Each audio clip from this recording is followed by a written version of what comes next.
ಮನರಂಜನೆಗೆ ಸೀಮಿತವಾಗದ ಸಮಾಜದ ಅಂಕುಡೊಂಕುಗಳನ್ನು ತಿದ್ದಬೇಕು ಅಂತ ಸಿದ್ದರಾಮಯ್ಯ ಕರೆ ನೀಡಿದ್ರು. ಡಾಕ್ಟರ್ ರಾಜ್ಕುಮಾರ್ ಅವರನ್ನ ಸ್ಮರಿಸಿ ಸಿನಿಮಾಗಳ ಸಾಮಾಜಿಕ ಜವಾಬ್ದಾರಿ ಬಗ್ಗೆ ನುಡಿದ ಸಿಎಂ ಸಿದ್ದರಾಮಯ್ಯನವರು ಸಿನಿಮಾಗಳು ಮನರಂಜನೆಗೆ ಸೀಮಿತವಾಗದ ಸಮಾಜದ ಅಂಕುಡೊಂಕುಗಳನ್ನ ತಿದ್ದಬೇಕು ಅಂತ ಹೇಳಿದ್ರು.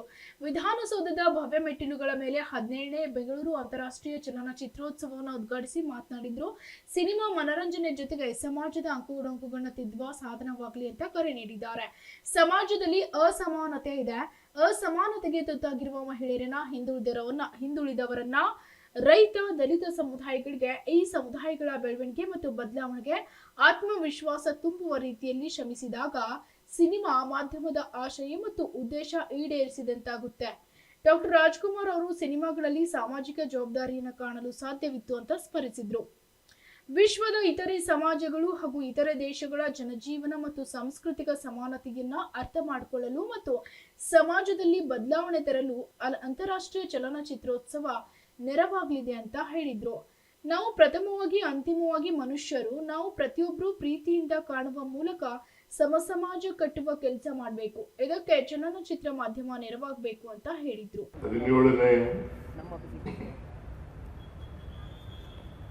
ಬೆಂಗಳೂರು ಅಂತಾರಾಷ್ಟ್ರೀಯ ಚಲನಚಿತ್ರೋತ್ಸವ ಉದ್ಘಾಟನಾ ಸಮಾರಂಭದಲ್ಲಿ ಭಾಗವಹಿಸಿರ್ತಕ್ಕಂಥ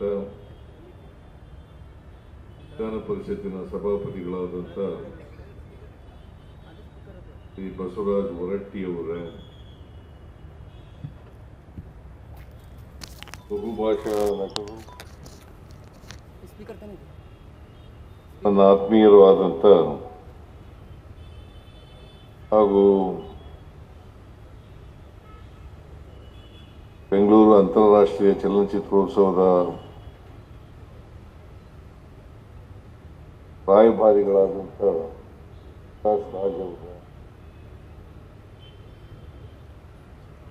ಈ ಸಮಾರಂಭದ ಅಧ್ಯಕ್ಷತೆ ವಹಿಸಿರ್ತಕ್ಕಂಥ ಈ ಭಾಗದ ಶಾಸಕರು ಆದಂಥ ಶ್ರೀ ರಿಜ್ವಾನ್ ಅರ್ಷದ್ ಅವರ, ಕನ್ನಡ ಚಲನಚಿತ್ರ ರಂಗದ ಖ್ಯಾತ ನಟಿ ರುಕ್ಮಿಣಿ,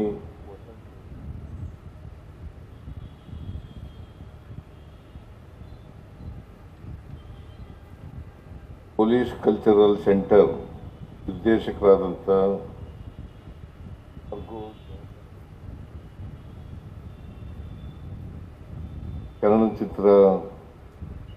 ಚಲನಚಿತ್ರ ಅಕಾಡೆಮಿಯ ಅಧ್ಯಕ್ಷರಾದಂಥ ಹಾಗೂ ನಟರೂ ಆದಂಥ ಶ್ರೀ ಸಾಧು ಕೋಕಿಲ ಅವರ,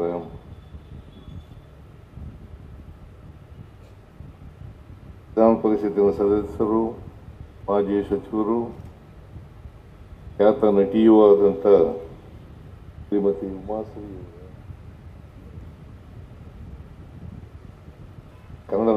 ಕನ್ನಡ ಚಲನಚಿತ್ರ ವಾಣಿಜ್ಯ ಮಂಡಳಿಯ ಅಧ್ಯಕ್ಷರಾದಂಥ ಶ್ರೀ ನರಸಿಂಹರಾವ್ ಅವರ,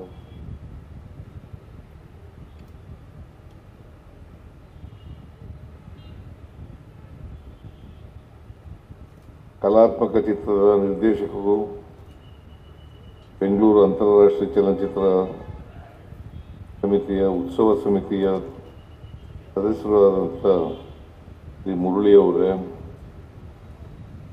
ಕರ್ನಾಟಕ ಸರ್ಕಾರದ ಮುಖ್ಯ ಕಾರ್ಯದರ್ಶಿಗಳಾದಂಥ ಶಾಲಿನಿ ರಜನೀಶ್ ಅವರೇ,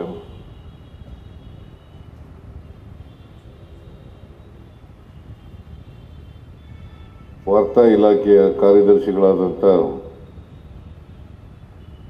ಶ್ರೀಮತಿ ಕಾವೇರಿ ಅವರೇ, ವಾರ್ತಾ ಮತ್ತು ಪ್ರಸಾರ ಇಲಾಖೆಯ ಆಯುಕ್ತರಾದಂಥ ಶ್ರೀ ಹೇಮಂತ್ ನಿಂಬಾಳ್ಕರ್ ಅವರೇ, ಇಲ್ಲಿ ಭಾಗವಹಿಸಿರ್ತಕ್ಕಂಥ ಆತ್ಮೀಯ ಸೋದರ ಸೋದರಿಯರೇ, ಮಾಧ್ಯಮದ ಮಿತ್ರರೇ, ಇವತ್ತು ಕರ್ನಾಟಕ ಸರ್ಕಾರ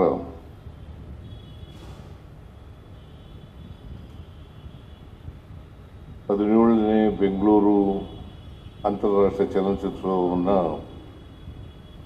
ನಡೆಸ್ತಾ ಇದೆ. ಇವತ್ತಿನಿಂದ ಫೆಬ್ರವರಿ 6ನೇ ತಾರೀಕು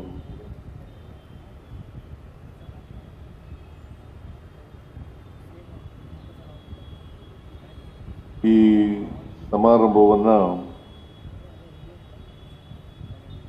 ಅಂತಾರಾಷ್ಟ್ರೀಯ ಚಲನಚಿತ್ರೋತ್ಸವದ ಉದ್ಘಾಟನೆಯನ್ನು ಅತ್ಯಂತ ಸಂತೋಷದಿಂದ ನೆರವೇರಿಸಿದ್ದೇನೆ ಅಂತಕ್ಕಂಥ ಮಾತುಗಳನ್ನು ಹೇಳಲಿಕ್ಕೆ ಬಯಸ್ತೇನೆ.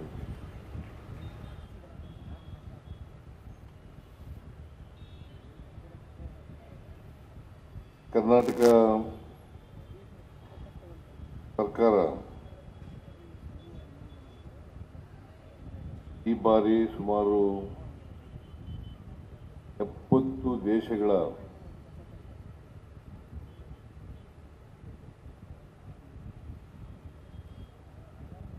ಆಯ್ದ ಸುಮಾರು 240 ಸಿನಿಮಾ ಪ್ರದರ್ಶನ ನಡೆಯಲಿದ್ದು,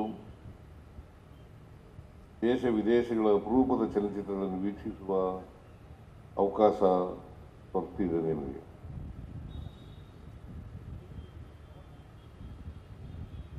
ಪ್ರತಿಷ್ಠಿತ ಅಂತಾರಾಷ್ಟ್ರೀಯ ಚಲನಚಿತ್ರೋತ್ಸವಗಳಲ್ಲಿ ಪ್ರಸಿದ್ಧಿ ಪಡೆದ ವಿಮರ್ಶಕರ ಮೆಚ್ಚುಗೆಗೆ ಪಾತ್ರವಾದ ಮತ್ತು ಜನಮನ್ನಣೆ ಗಳಿಸಿರುವ 100ಕ್ಕೂ ಹೆಚ್ಚು ವಿದೇಶಿ ಚಲನಚಿತ್ರಗಳು, ಹಾಗೆಯೇ 30ಕ್ಕೂ ಹೆಚ್ಚು ವಿವಿಧ ಭಾರತೀಯ ಭಾಷೆಗಳ ಚಲನಚಿತ್ರಗಳ ಪ್ರದರ್ಶನ ನಡೆಯಲಿದೆ.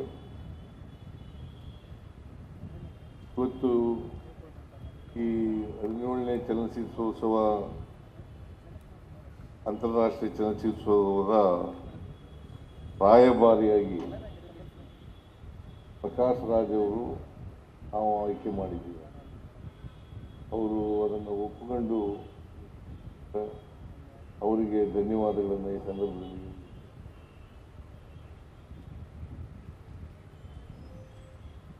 ಪ್ರಕಾಶ್ ರಾಜ್ ಅವರು ಬರೀ ಸಿನಿಮಾಕ್ಕೆ ಸೀಮಿತ ಆಗಿಲ್ಲ, ಅವರು ಸಾಮಾಜಿಕ ಹೋರಾಟಗಳನ್ನು ಕೂಡ ಮಾಡ್ತಾ ಇದ್ದಾರೆ. ಶೋಷಿತರ, ದಲಿತರ, ಹಿಂದುಳಿದವರ, ರೈತರ ಸಮಸ್ಯೆಗಳಿಗೆ ಪರಿಹಾರ ಕೊಡ್ತಕ್ಕಂಥ, ಅವರಿಗೆ ನ್ಯಾಯವನ್ನು ಒದಗಿಸ್ಕೊಡ್ತಕ್ಕಂಥ, ಅವರ ಧ್ವನಿಯಾಗಿ ಕೆಲಸ ಮಾಡ್ತಕ್ಕಂಥ ಅವರು ಮಾಡ್ತಾ ಇದ್ದಾರೆ ಅಂತಕ್ಕಂಥ ಸಂದರ್ಭದಲ್ಲಿ ತಮಗೆಲ್ಲ ತಿಳಿಸಲಿಕ್ಕೆ ಬಯಸ್ತಾ ಇದ್ದೇನೆ. ಅದರಿಂದ ಅವರಿಗೆ 2ನೇ ಬಾರಿ ನಾನು ಧನ್ಯವಾದಗಳು.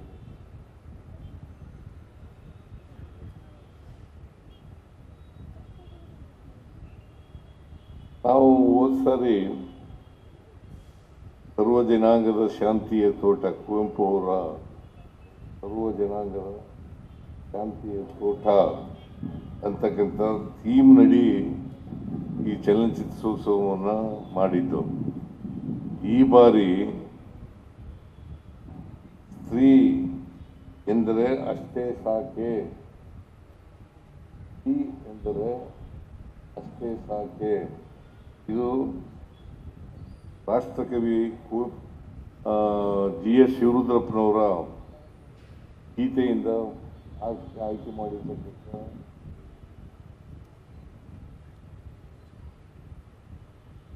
ಇದನ್ನ ಈ ವರ್ಷ ನಾವು ಆಯ್ಕೆ ಮಾಡಿದ್ದೇವೆ ಅಂತಕ್ಕಂಥ ಮಾತುಗಳನ್ನು ಈ ಸಂದರ್ಭದಲ್ಲಿ ಹೇಳಲಿಕ್ಕೆ ಬಯಸ್ತಾ ಇದ್ದೇನೆ.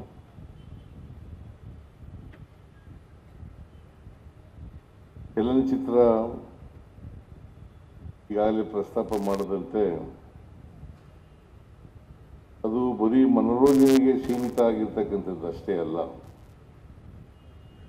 ಸಮಾಜದಲ್ಲಿರ್ತಕ್ಕಂಥ ಅಂಕು ಡೊಂಕುಗಳನ್ನು ತಿದ್ದತಕ್ಕಂಥ ಕೆಲಸ ಆಗ್ತದೆ. ಸಮಾಜದಲ್ಲಿ ಇವತ್ತು ಅಸಮಾನತೆ ಇದೆ, ಬಡತನ ಇದೆ, ಸಿರಿತನ ಇದೆ, ದಲಿತರಿದ್ದಾರೆ, ಹಿಂದುಳಿದವರಿದ್ದಾರೆ, ಅಲ್ಪಸಂಖ್ಯಾತರಿದ್ದಾರೆ, ರೈತರಿದ್ದಾರೆ, ಕಾರ್ಮಿಕರಿದ್ದಾರೆ, ಮಹಿಳೆಯರಿದ್ದಾರೆ. ವಾಸ್ತವ ಸ್ಥಿತಿಯನ್ನು ಜನರಿಗೆ ಸಮಾಜದ ಮುಂದೆ ಇಡತಕ್ಕಂಥ ಕೆಲಸವನ್ನು ಸಿನಿಮಾಗಳು ಅದನ್ನು ಭಾಳ ಯಶಸ್ವಿಯಾಗಿ ರಾಜ್ಕುಮಾರ್ ಅವರು ನಟಿಸಿರ್ತಕ್ಕಂಥ ಅನೇಕ ಸಿನಿಮಾಗಳಲ್ಲಿ ನಾವು ನೋಡಲಿಕ್ಕೆ ಸಾಧ್ಯ.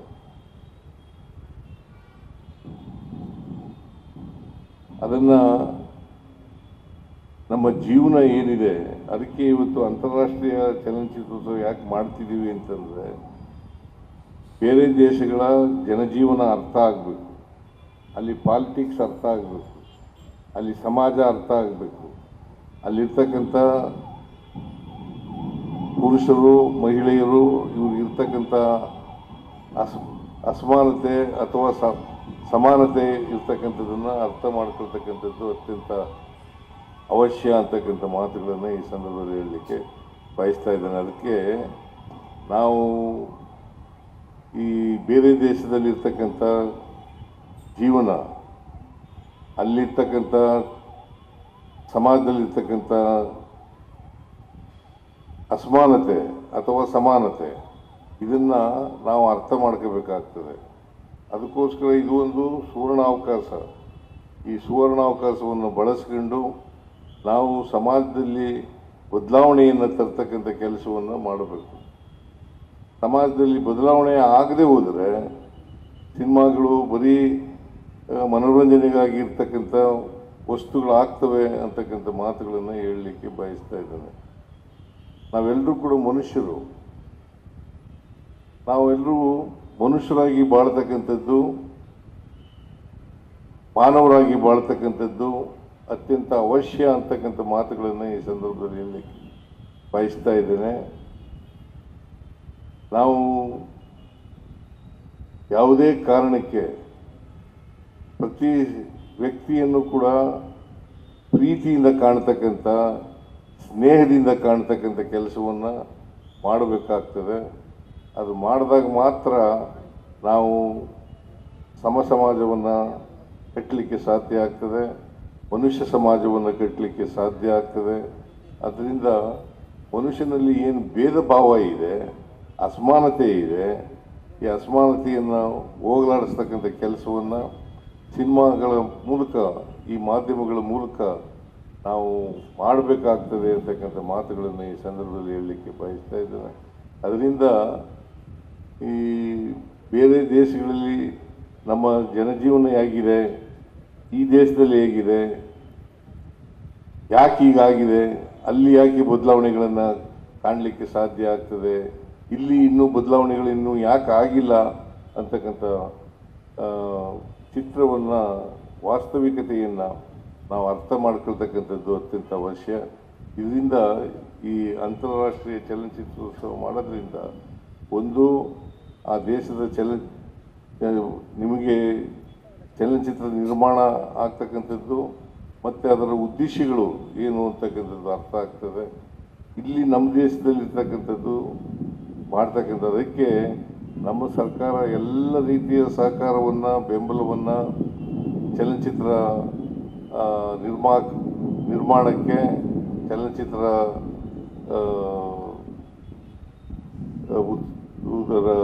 ಅಭಿವೃದ್ಧಿಗೆ ಎಲ್ಲ ರೀತಿಯ ಸಹಕಾರವನ್ನು, ಬೆಂಬಲವನ್ನು ನಾವು ಸರ್ಕಾರ ಕೊಡ್ತೇವೆ ಅಂತಕ್ಕಂಥ ಮಾತುಗಳನ್ನು ಈ ಸಂದರ್ಭದಲ್ಲಿ ಹೇಳಲಿಕ್ಕೆ ಬಯಸ್ತಾ ಇದ್ದೇನೆ.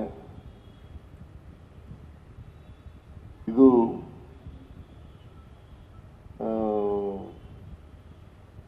ನಮ್ಮ ಬದುಕನ್ನು ಹಸನು ಮಾಡ್ಕೊಳ್ತಕ್ಕಂಥದ್ದು ಹೇಗೆ ಅಂತಕ್ಕಂಥದ್ದನ್ನು ನಾವು ಕಲ್ತ್ಕೋಬೇಕಾಗ್ತದೆ.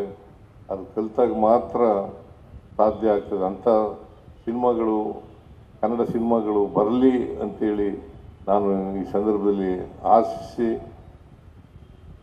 ಈ ಚಲನಚಿತ್ರೋತ್ಸವ ಯಶಸ್ವಿಯಾಗಲಿ ಅಂತ ಆರೈಕೆಯನ್ನು ಮಾಡಿ ನಾನು ಮಾತುಗಳನ್ನು ಮುಗಿಸ್ತೇನೆ. ಜೈ ಹಿಂದ್, ಜೈ ಕರ್ನಾಟಕ, ಜೈ ಸಂವಿಧಾನ. Bureau report, SSV news, Bengaluru.